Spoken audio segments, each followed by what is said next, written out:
अस्सलाम वालेकुम जनाब, मैं हूं आपका अपना शेफ़ ज़ाकिर और मौजूद हूं आप सबके साथ अपने शो ज़ाकिर किचन्स को। जनाब, जुमतुल मुबारक, अलविदाई जुमा।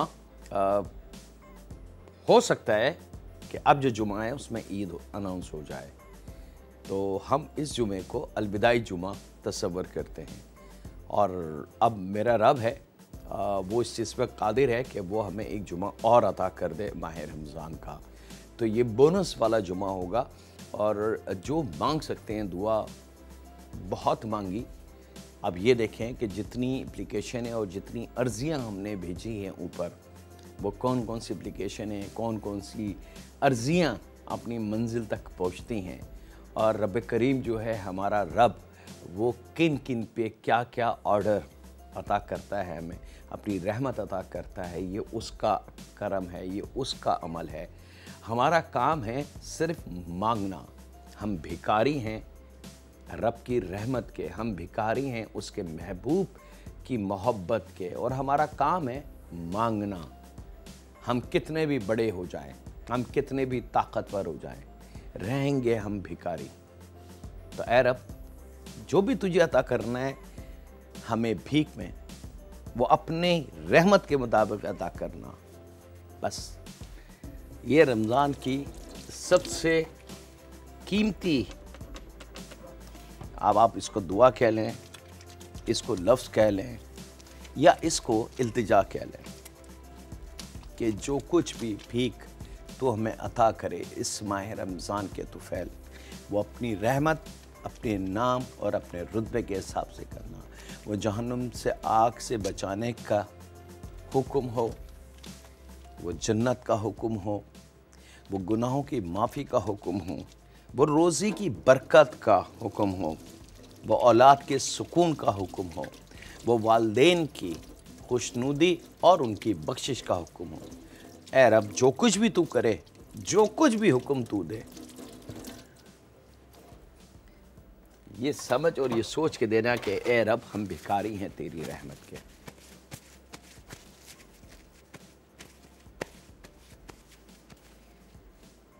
बिस्मिल्लाहिर्रहमानिर्रहीम। जनाब, दो सफ़र हैं, कोशिश होगी कि दोनों को बड़े अच्छी तरीके से बना लिया जाए। वैसे तो फरमाइश है आपकी, लेकिन इसको मैं इस तरीके से बना रहा हूँ कि अगर हम रमज़ान में बनाना चाहें इफ्तार में, तो भी परफेक्ट है। इफ्तार के बाद का जो अर्ली डिनर होता है तो भी परफेक्ट, दोनों चीज़ें हैं। लेकिन ईद वाले दिन के लिए तो बहुत कीमती हैं, क्योंकि ईद की खुशियों को दुबाला किया जाता है। और अगर घर में रहते हुए उन चीज़ों को बना लिया जाए जो हम बाज़ार से परचेज़ करते हैं, तो फिर तो क्या बात है जनाब, मज़ा ही कुछ और है। यहाँ पे थोड़ा सा पानी हमने नीम गरम करना है, लिक वार्म जिसको कहते हैं, ठीक है। और यहाँ वो पानी याद रखिएगा, इससे पहले भी हमने आपको बताया था अभी चंद दिन पहले, कि पानी को खोलना नहीं चाहिए। अगर पानी उबलने लगा और खोलने लगा, तो अगर वो मैदा है, आटा है, ईस्ट है, या जो भी कोई चीज़ है, आप मुझे नहीं पता कि आप किस मकसद के लिए इस पानी का इस्तेमाल करेंगे। वो इतना गर्म पानी अगर उस चीज़ में शामिल किया जाएगा, वो कुछ भी हो सकती है। वो मैदा भी हो, वो आटा भी हो, वो बेसन भी हो, वो मकई का आटा हो, वो ईस्ट हो, वो बेकिंग पाउडर हो, वो बेकिंग सोडा, वो उसको क्विकली पका देगी और उसके बाद उस चीज़ की ताकत ख़त्म हो जाती है। अक्सर ख़वातीन की ये शिकायत आती है कि ज़ाकिर भाई, सब कुछ हमने सही किया, लेकिन पिज़्ज़ा अजीब सा, ना फूला और बिल्कुल कड़क सा बन गया और अजीब सा। और ज़ाकिर भाई, हमने बहुत सही किया था, लेकिन केक नहीं फूला। और ज़ाकिर भाई, हमने बहुत अच्छी तरीके से डो आपके बताए हुए तरीके से गूंदी, लेकिन ब्रेड जो है वो फूली नहीं, मज़ेदार नहीं बनी, नरम नहीं बनी। तो इन तमाम शिकायतों की एक वजह वो है ये गर्म पानी, कि अगर आपने इसको खौला लिया तो ये पानी नहीं रहेगा, ये फिर तबाही का मामला शुरू कर देगा बाकी की चीज़ों की। तो पानी को इतना गर्म करें, मतलब नीम गर्म जिसको कहते हैं, कि अगर मैं फिंगर डाल के रखूँ उसमें तो मेरी फिंगर जले ना, लेकिन मुझे एहसास हो कि हाँ पानी गर्म है। लिकवॉर्म कहलाता है ये। यहाँ पे 20 ग्राम के बराबर दानेदार ईस्ट मैंने शामिल करनी है।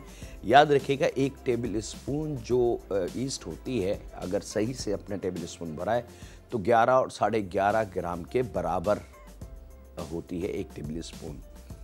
तो ये 2 टेबल स्पून से थोड़ी सी कम, पौने 2 टेबल स्पून आप समझ लें, या नॉर्मल भरे हुए थोड़े से हल्के हल्के भरे हुए 2 टेबल स्पून ईस्ट। और उसमें हमने ये सबसे पहले नीम गर्म पानी शामिल कर देना है ताकि ईस्ट जो है अपना असर, अपना अमल शुरू कर दे और थोड़ी देर के लिए ईस्ट को स्टेबल होने दें इस नीम गर्म पानी में, ठीक है।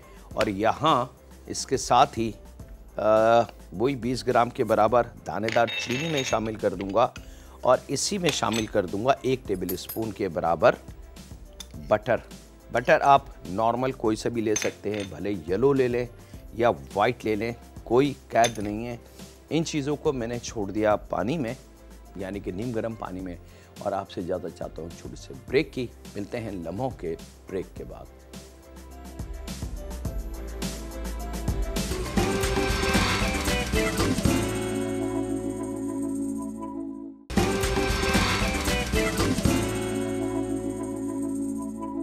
वेलकम बैक जनाब, ब्रेक से वापस आ चुके। अब चंद लम्हों का गेप देना है चीनी, मक्खन, ईस्ट और नीम गर्म पानी, ठीक है। अब इसके अंदर नमक शामिल कर देंगे अकॉर्डिंग टू कि आपके पास पिज़्ज़े की डो कितनी आपने गूंदनी है। और उसके बाद ½ kg मैदा हमने लेना है और ये इसमें हम शामिल कर देंगे, ठीक है। अब इसमें तमाम चीज़ें जा चुकी हैं। अब इसको हमने बहुत अच्छी तरीके से हाथ से मिक्स कर लेना है इसको। और सबसे पहले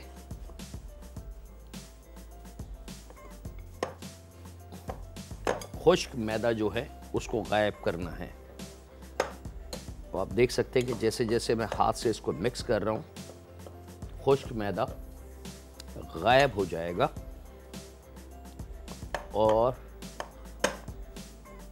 क्राम वाली लुक इस पे आ जाएगी।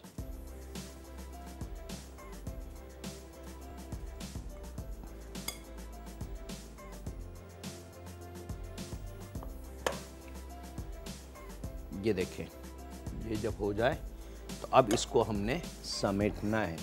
तो वो जो बाकी बचा थोड़ा सा नीम गर्म पानी है वो हम थोड़ा थोड़ा इसमें शामिल करेंगे और इसको डो वाली फॉर्म में लेके आ जाएंगे। अच्छा याद रखिएगा, पिज़्ज़े की डो बहुत ज़्यादा नरम ना हो और बहुत ज़्यादा सख्त ना हो, ऐसे ही हो कि मज़ेदार सा एक पिज़्ज़ा हमारा डेवलप हो सके।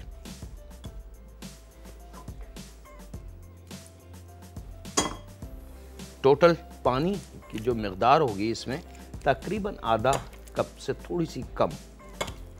और उसके बाद ये डो सेम वही आटा जैसे हम घर में रोटी चपाती बनाते हैं उस फॉर्म का बन जाएगा। जब वो चीज़ आ जाए तो फिर आपने इसको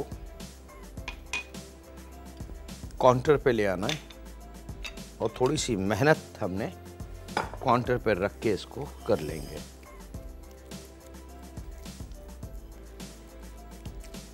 ये देख सकते हैं कि मैं बॉल यहाँ हटा दूँ।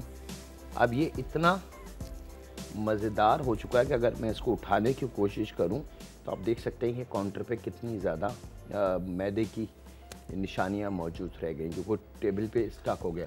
अब इसको हम जैसे जैसे हाथ की मेहनत से इसको सेटल डाउन करते जाएंगे, जैसे जैसे ये डो स्मूथ होती जाएगी, काउंटर से ये डो हटना शुरू हो जाएगी और ये निशानी है कि हाँ जी, डो हमारी परफेक्टली तैयार हो चुकी है। खुश्क मैदे का थोड़ा सा काम होगा, लेकिन पहले हमने इस डो पे मेहनत करनी है। अच्छा, ये जो अमल मैं कर रहा हूँ थोड़ा सा इसको मैदे को इस तरीके से, ये सेम वही अमल है जो मशीन करती है। बड़ी जो मशीनें होती है मल्टीनेशनल कंपनियों में, तो उनके पास रोलर लगे हुए होते हैं। वो रोलर इतनी तेज़ी से इसको मारते हैं कि ये अमल जो अब मैं हाथ से ये इस तरीके से, और ये जो मैं कर रहा हूँ ये अमल वो इलेक्ट्रॉनिक्स मशीनें करती हैं। इससे फ़ायदा क्या होता है कि जो हवा इसके अंदर और ईस्ट में जो हवा बनी हुई होती है, बबल्स, एयर बबल्स जिसको कहते हैं, वो एयर बबल्स बस्ट होते हैं। बस्ट होने के बाद डो स्मूथ होना शुरू हो जाती है। और यही अमल अगर हम ना करें और इसको थोड़ी देर मज़ीद गूंथते जाएं हाथ की इस तरीके से मेहनत से, तो ये अमल भी काबिल कबूल है। लेकिन इस तरीके से करने में डो हमारी बड़ी जल्दी तैयार होती है और डो का रिज़ल्ट बहुत अच्छा आता है। लेकिन याद रखिएगा, डो इतनी नरम हो, आप देख सकते हैं कि अगर मैं काउंटर पर रख के इसको उठाने की कोशिश करूं तो पूरी डो मेरे हाथ में नहीं आएगी, यानी कि ये स्टकी डो होनी चाहिए। ये ईस्ट का अमल है। अब जैसे जैसे हम इसको गूंथते जाएंगे ये स्मूथ होती जाएगी, और उसके बाद जब ये स्मूथ हो जाए तो फिर हमने खुश्क मैदे की मदद से इसको समेट लेना है, और फिर 2-3 ज़रा सख्त वाले हाथ लगा के इसको रेडी कर लेंगे, और फिर हम इसको छोड़ देंगे चंद लम्हों के लिए।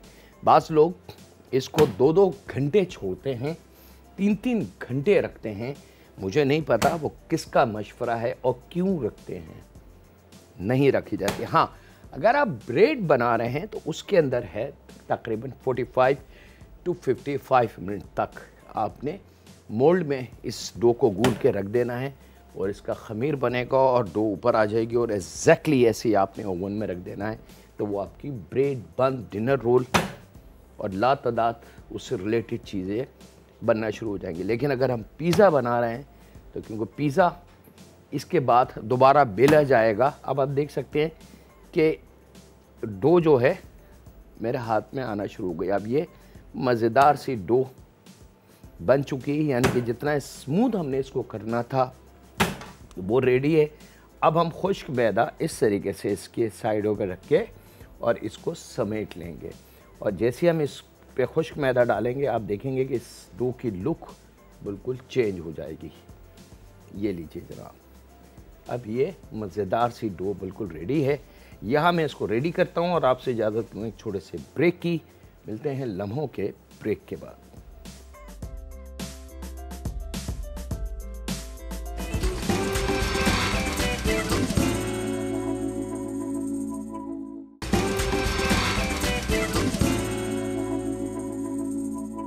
वेलकम बैक जनाब, ब्रेक से वापस आ चुके हैं। डो हमारी तैयार है। हमने उसको कवर करके अच्छी तरीके से एयर टाइट प्लास्टिक फाइल लगा दें किसी बॉल पे अच्छी तरीके से, ताकि उसमें बाहर की जो नमी वाली हवा है वो ना जाए, और अंदर जो ईस्ट है वो अपना अमल उस डो के साथ बहुत अच्छी तरीके से करना शुरू कर दे। ठीक है, इसको ढकना बहुत ज़रूरी है। खुदारा मैं रिक्वेस्ट करूँगा अपनी उन फैमिली मेम्बर से जो ये समझती हैं कि इस पर प्लेट ढक दें तो वही काम हो जाएगा, या शॉपिंग बैग लिपेट दें तो वही काम हो जाएगा, वो काम नहीं होगा। प्लीज़ ख्याल रखें कि इसको एयर टाइट होना है, ताकि अंदर की हवा बाहर ना आ सके, बाहर की हवा अंदर ना जा सके। ये इसका मेन रीज़न है। यहाँ पे जनाब चिकन को हम तैयार कर लें, क्योंकि चिकन चीज़ पिज़्ज़ा है, तो इसके लिए छोटे क्यूब चिकन के काट लें। आपकी मर्ज़ी है, आप थोड़े से बड़े पीस भी शामिल कर सकते हैं, आप जूलियन भी शामिल कर सकते हैं। हम इसके अंदर छोटे क्यूब जो होते हैं वो शामिल करेंगे।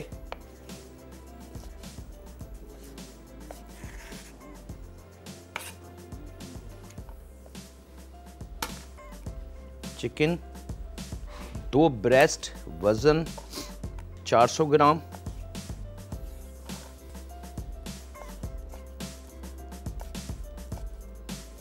ये लीजिए जनाब, चिकन के पीसेस हमारे तैयार।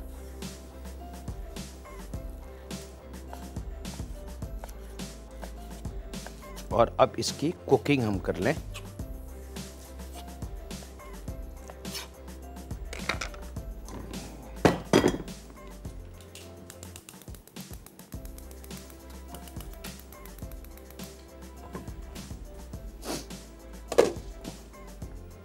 डालडा कुकिंग ऑयल बहुत थोड़ा सा, लगभग 1 से 1.5 टेबल स्पून के बराबर, इससे ज़्यादा नहीं।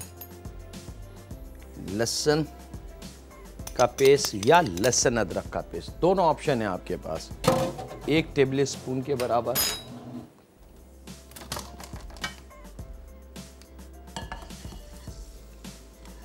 और 1 टेबल स्पून कुटी हुई लाल मिर्च। ऑरिगानो हम शामिल करेंगे इसके अंदर आधी चाय की चमची।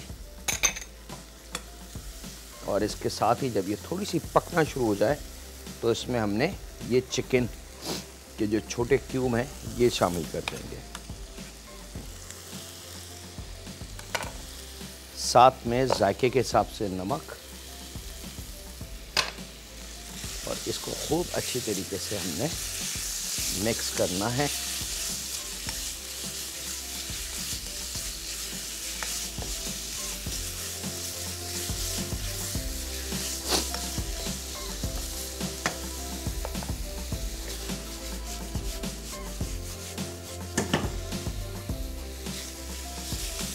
चलें जनाब, इसको मैं इधर ले आता हूँ, दम पे छोड़ देता हूँ ताकि ये स्लो आंच में चिकन हमारी रवा दवा रहे। हम आ जाते हैं अपने सॉस की तरफ। सॉस के लिए अच्छा, ये सॉस जो अभी हम तरतीब देंगे, ये दुनिया का कोई सा भी पिज़्ज़ा आप बनाना चाहें उसके लिए परफेक्ट। 1 से 1.5 table spoon oil, Dalda cooking oil, और इसमें 1 टेबल स्पून लहसुन का पेस्ट या लहसुन अदरक, दोनों ऑप्शन है आपके पास, ये शामिल करेंगे। 1 टेबल स्पून कुटी लाल मिर्च, आधी चाय की चमची ऑरिगानो, और 1/4 चाय की चमची थोड़ा सा कुटा हुआ जीरा। इसको हमने मिक्स करना है चंद लम्हे, और उसके बाद इसमें हम शामिल करेंगे टमाटो पेस्ट आधा प्याली के बराबर। टेबल स्पून काउंट करते हैं तो कम से कम 6 से 7 टेबल स्पून ये शामिल करके इसको मिक्स करेंगे। बहुत थोड़ा सा इसमें पानी शामिल करेंगे ताकि मसाला और टमाटो पेस्ट एक जान हो जाए। बहुत थोड़ा सा, 2 घूंट। थोड़ा सा जायके के हिसाब से नमक,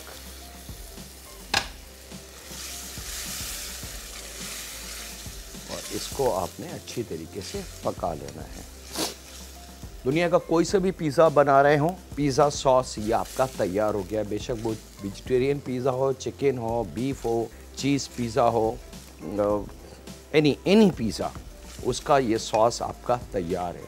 यहाँ पे अब हमारे पास चिकन रेडी है, सॉस रेडी है, डो रेडी है। अब इसको हमने असेंबल कर लेना है, और वक्त एक छोटे से ब्रेक का।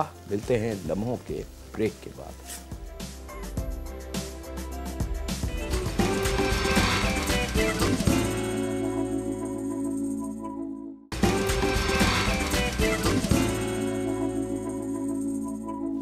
वेलकम बैक जनाब, ब्रेक से वापस आ चुके हैं। यहाँ पे डो हमारी बिल्कुल रेडी जनाब, और यहाँ इस ट्रे को थोड़ा सा चिकना ज़रूर कर लीजिएगा मक्खन से या ऑयल से, और इसको हमने रखना है यहाँ, और थोड़ा सा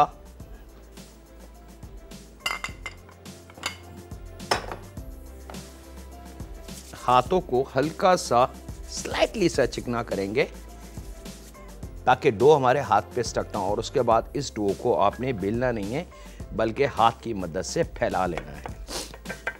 आप चाहें तो बेल भी सकते हैं, लेकिन उसमें सिर्फ ये नुकसान होगा कि हो सकता है कि आप बेलते वक्त ये बड़ी कर दें और फिर जब आप पिज़्ज़े की तरफ लेके जाएं तो फिर आपको डो काटनी पड़ जाए, डो पतली हो जाए, कहीं से मोटी हो जाए।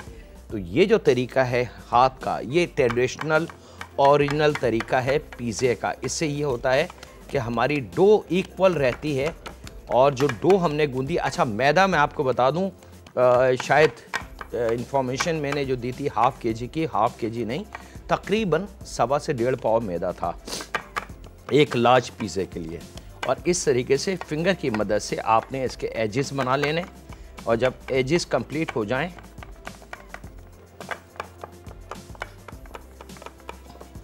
तो आपका हाथ से अंदाज़ा आपको हो जाएगा कि कहाँ से डो नरम है और कहाँ से डो सख्त है।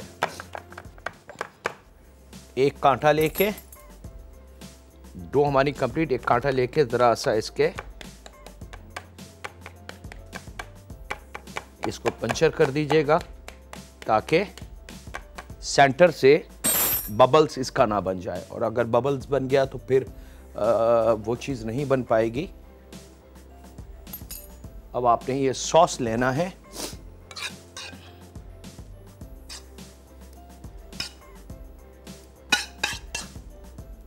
और इसको इस तरीके से खूब अच्छे से आपने किनार को छोड़ के बाकी सेंटर में इस सॉस को फैला देना है।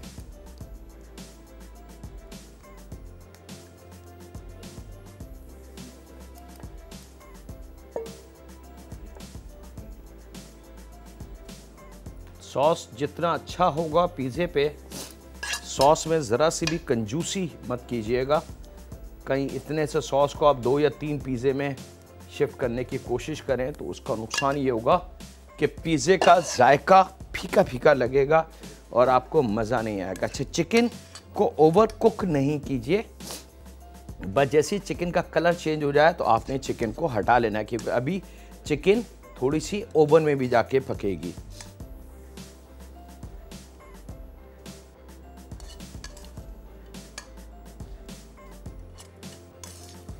ये लीजिए जनाब चटपटी चिकन, और एक चीज़ और, एक अदद दरमियानी प्याज चिकन के साइज की कटी हुई, वो इसके ऊपर।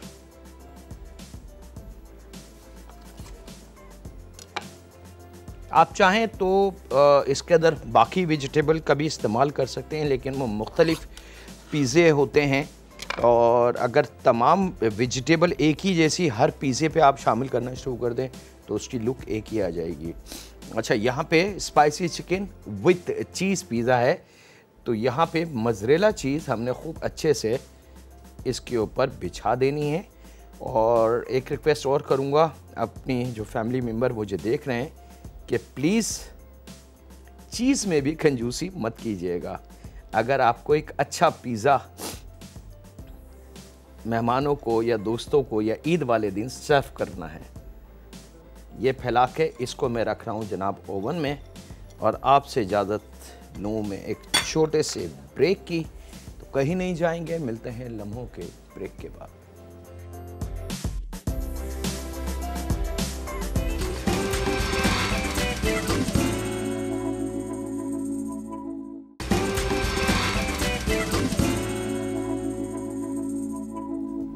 वेलकम बैक जनाब, ब्रेक से वापस आ चुके हैं। टाइम मेरे पास नहीं है, लेकिन मैं फिर भी कोशिश कर रहा हूं कि आपको ईद वाले दिन का जो मीठे का वादा हुआ है वो मैं दे सकूं। पिज़्ज़ा हमारा ओवन में है। एक नॉर्मल पिज़्ज़े की, अच्छे पिज़्ज़े की जो टाइमिंग है, अगर टेम्परेचर 190 और 200 के दरमियान में है तो तकरीबन 12 से 14 मिनट एक पिज़्ज़े में परफेक्ट लगेंगे। इससे ज़्यादा उसको टाइम ना दें। इससे ज़्यादा अगर आप टाइम देंगे तो पिज़्ज़ा ड्राई होके कड़क हो जाएगा, सख्त हो जाएगा, उसमें सॉफ्टनेस नहीं रहेगी। याद रखिएगा, वो ख़वातीन जो पिज़्ज़े को 1-1 घंटा ओवन में छोड़ देती हैं, उनके लिए रिक्वेस्ट है कि खुदारा पिज़्ज़े को इतनी देर ना पकाएं। दूसरा सफ़र है मेरे पास मैंगो डिलाइट, और मैंगो डिलाइट के लिए हमने दूध लिया है जनाब 1/2 लीटर, और उसके अंदर तकरीबन आधा पाव दानेदार चीनी हमने शामिल की, और उसके साथ ही इसके अंदर हम 50-50 ग्राम बादाम और पिस्ते बारीक कटे हुए वो शामिल कर देंगे।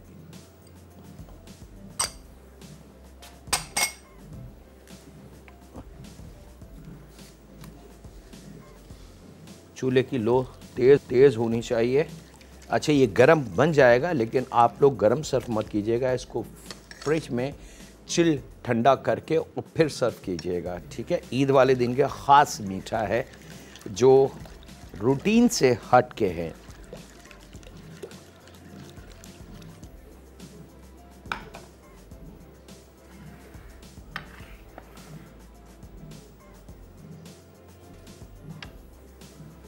चीनी के बाद बादाम, पिस्ते, दूध। जब ये थोड़ा सा पक जाए और दूध का अमल पकना शुरू हो जाए तो इसके अंदर अगर बड़ा आम है तो 1 उसकी प्यूरी बना लें, अगर छोटे हैं तो 2 या 3 आम लेके उसको छील के उसकी प्यूरी बना लें। और प्यूरी बनाने के बाद वो आम का पेस्ट या प्यूरी, इसको प्यूरी कहते हैं, वो हमने इस दूध में शामिल कर देनी है, ठीक है।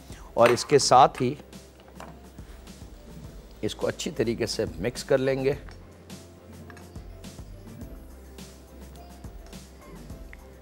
और जब ये मिक्स हो जाएगी खूब अच्छी तरीके से, चूल्हा तेज़ होना चाहिए, याद रखिएगा। लंबे अरसे या लंबे टाइम के लिए इसको पकाने का मन नहीं है। तो उसके साथ ही मेरे पास टाइम की कमी है, तो इसलिए मैं कंटिन्यूटी के साथ काम कर रहा हूँ। आप थोड़ा थोड़ा सा गैप दे लें। पहले दूध को अच्छी तरीके से बादाम पिस्ते के साथ पका लें, 4-5 मिनट का गैप देके फिर इसके अंदर आपने बाकी के स्टेप जो जैसे मैं दिखा रहा हूँ, जैसे मैंगो प्यूरी अभी मैंने शामिल की। अब मैंगो प्यूरी थोड़ी सी पका लें इसके अंदर, तो उसके बाद फिर इसके अंदर दानेदार खोया आपने 1 पाव ये शामिल कर देना है। और उसके साथ ही केवड़ा वाटर शामिल होगा लगभग 3 टेबल स्पून के बराबर। और ये शामिल करके आपने खोए को खूब अच्छी तरीके से मिक्स कर देना है इसमें, और थोड़ा सा तेज़ आंच पे इसको पका लेंगे। और अब इसको आप ठंडा करेंगे बहुत अच्छी तरीके से, लेकिन थोड़ा सा पक जाए ताकि खोया, बादाम, दूध, मैंगो सब अच्छी तरीके से मिक्स हो जाए।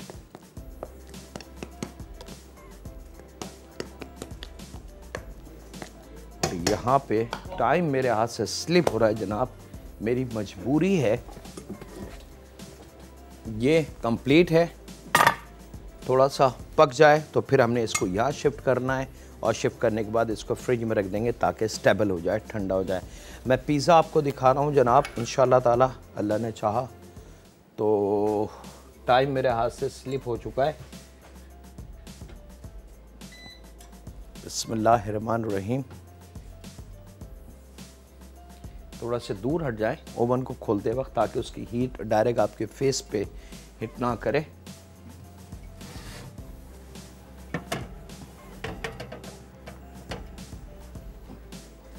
और ये आपका पिज़्ज़ा आ गया। ठीक है जी, एक काम और कीजिएगा जो क्विक आपने करना है, फ़ौरन गरम गरम उसके अंदर पेपर टवाल ले लें, कपड़ा ले लें, क्लॉथ, कोई भी चीज़ जो आपके पास अवेलेबल हो। थोड़ा सा ऑयल इसको भिगो दें, या बटर भी इस्तेमाल कर सकते हैं, और इसकी एजेस पे फ़ौरन लगा दीजिएगा। ठीक है, उससे ये होगा कि इसकी एजेस जो है वो कड़क नहीं होंगी, क्योंकि ये गरम गरम है, तो अगर इस पर हवा लगेगी ये एकदम कड़क हो जाएगी। ठीक है, तो जब हम इसके ऊपर ये ऑयल या बटर से चिकना कर देंगे तो फिर ये कड़क नहीं होगा। लीजिए जनाब, आपका मज़ेदार पिज़्ज़ा बिल्कुल रेडी है। और यहाँ पे हमारी डिलाइट बिल्कुल डन है। इसका चूल्हा बंद करके ये आप देख सकते हैं। और ये मैं शिफ्ट कर रहा हूँ यहाँ। जिस तरीके से हम लबे शीरी, दूध दुलारी सर्व करते हैं वो तरीका, लेकिन जब ये ठंडा हो जाएगा तो ये गाढ़ा हो जाएगा। ठीक है, इसके साथ ही वक्त हुआ है आपसे इजाज़त लेने का। अपना, अपने घर वालों का, दोस्तों का, बुज़ुर्गों का, बच्चों का और बेटियों का बहुत ख्याल रखें। अल्लाह हाफ़िज़। होने के बाद